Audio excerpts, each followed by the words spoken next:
Hi there, it's Jennifer and I'm here for another video in my series on long distance walking. You may have been following along with me in the past year. I've been doing these videos since I think last February.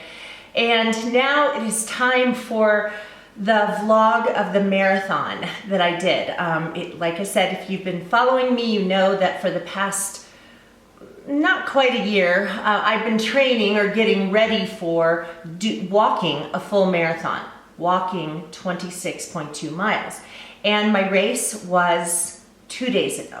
So it was on a Sunday, today's Tuesday. And yeah, so anyway, I did little vlogging things along the way. I actually forgot to start taping until filming until after I left the expo and got to the hotel. So sorry I missed that part, but let me go ahead and take you through my weekend. All right, so I forgot to film at the expo, but this is a lot of the stuff we got there. Of course, it comes with a race t-shirt, and then we signed up to do another marathon next year, so we got another tank top, and then there was some other freebies and stuff. We didn't get quite as many freebies as we normally do, but this is all the stuff from the expo, and we're at the hotel now, and we're going to kind of get situated in and then go carb load.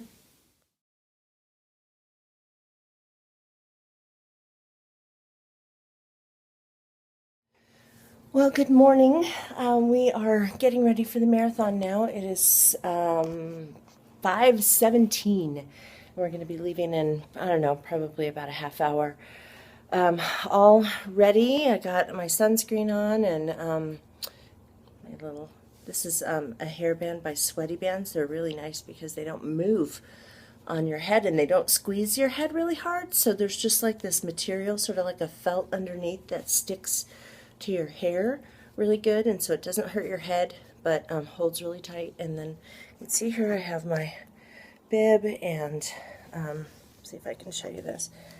Yeah, there's my skirt and with leggings under there, and then there's a picture I'll pop in here of what I did to my feet. I used moleskin to cover up all the places where I typically get blisters, and so that looks kind of comical, but I'll be happy when I finish the race today if I have fewer blisters than I would otherwise have had. So we're excited. I'm really nervous. I mean, I think we're going to do just fine, but I just know that the last part of the race toward the end gets painful.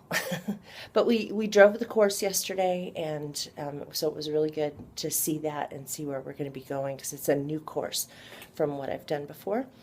And anyway, that's it. We're kind of getting everything ready to go, and we're going to head over to the warm zone, and I'll show you that when we get there.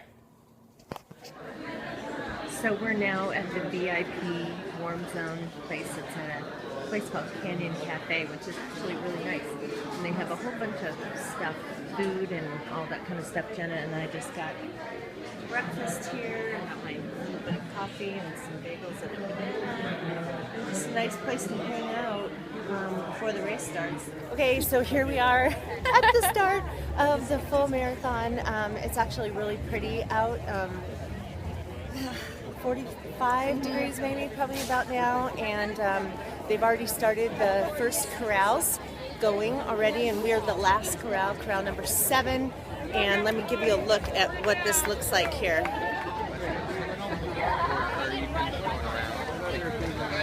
Everybody's moving forward as each corral goes. And we're in downtown Phoenix. It's a palm tree. Anyway, yeah, we're headed for Maine. So we just passed 6 miles. We're doing pretty well. We kind of have a little game we play where we don't want to go any slower than a 15-minute mile pace. So every time we hit a mile, we figure out how many minutes ahead we are.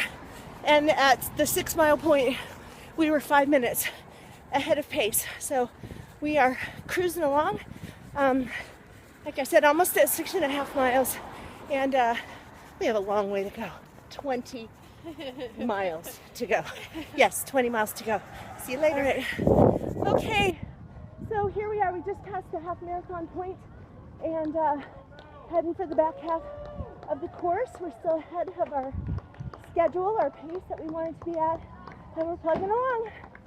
All right, we're almost to the 21st mile, and it's painful. Are you tired? Yes. Yeah.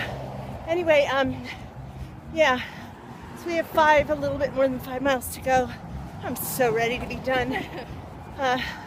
Thankfully, most everything is holding up. I think I might end up with a few blisters on my feet, but it's not terrible. So anyway, Here's to the finish line. here's to the finish line. We're almost to the 24th mile, and I can tell you guys that I want nothing more than to stop.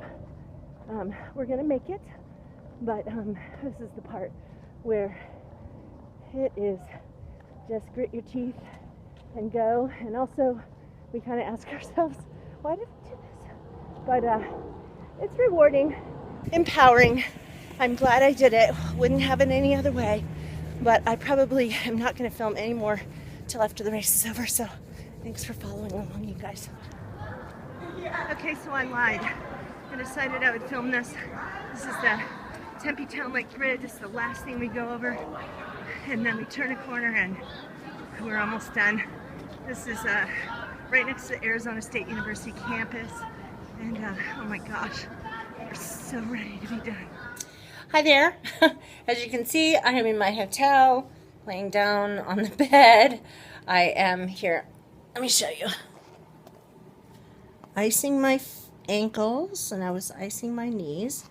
Jenna and I finished the race really well. In fact, it was my second fastest race. I didn't get a personal record. I was kind of hoping for that, but we just kind of tanked the last couple of miles.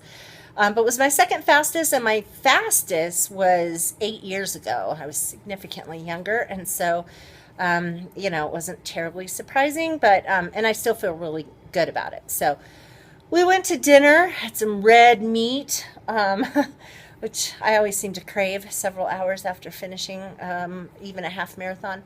But anyway, so we had a great dinner and came back. And what time is it, Jenna? 7:25. 7:25. We're already in our pajamas and trying to find something decent on TV to watch. And we're icing our ankles and knees, and actually doing pretty well because we're walking.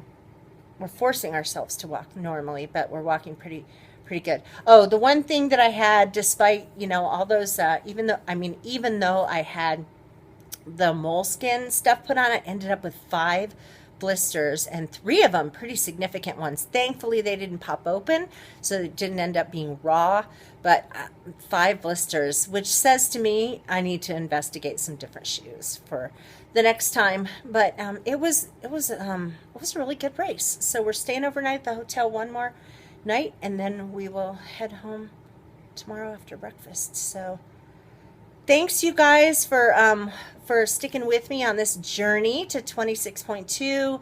I will have one more video that talks about what to do after a race, and you know, so you don't hurt yourself, because you can hurt yourself. You're still fragile after you finish within, you know, the next couple of weeks. So I'll have one more video that I will put up next week, so you can come along for that. And then that will be the end of this walking series. Doesn't mean I won't do any walking videos in the future, but for this series, that will be the end. So anyway, yeah, thanks so much for following along, you guys. Bye-bye. Okay, so there you go. We got home. So that last clip you saw where I was in the hotel, we stayed until the next day, and then we came home yesterday. How do I feel? I actually feel pretty good. My blisters have pretty much almost all absorbed back into my skin. None of them, I had 5, none of them ripped open, so I didn't end up with anything raw and painful. So yeah, you want to make sure that you just try to let if you get blisters, just try to let the fluid absorb back into your body if you can. That is your body's way of healing. And so underneath it, if you let the fluid absorb back in and leave that skin layer over as long as it will stay, then by the time that skin peels off, it should not be very sore. Or even tender underneath. So yeah, so that has absorbed back, pretty much almost completely. So that's really great. The thing I would say that I'm noticing the most today is the fronts of my thighs. So my quads really, when I stand up, I'm like, oh, and I kind of have to stand there for a second and let my muscles just open up a little bit. And then I can walk normally. I'm not hobbling. In fact, you shouldn't hobble after a race. You should just walk. I always call it sexy walk, like really, lean into your hips as you're walking, elongate your legs, and just over exaggerate the use of those muscles, and it helps to stretch it out. So I feel really good. I think I'll probably still be a little sore tomorrow, and then maybe by the next day I'll be getting to where I don't really feel it that much. So it was a great experience, you guys. I'm already signed up to do another this time next year, and so I'm glad I did it. It was very painful toward the end, but it's empowering. There's something about it. Let me just say, there is something about doing something like this where you look pain in the face and you say, I will not stop. You may think I'm absolutely crazy, but I just think that, I don't know, I just think there's something really great about that. Doing something that's really hard that most people don't do. And it is hard, but you do it. So it was just great fun. Had a great time with my walking partner, Jenna. It was her first marathon. She's 23 years old. She'll probably end up doing about 100 by the time she's my age. But anyway, yeah, we had a great time. And thanks so much for following along, you guys. It's been a great journey. There will be one more video in this series next week. Hope you'll tune in. Take care, you guys. Bye-bye.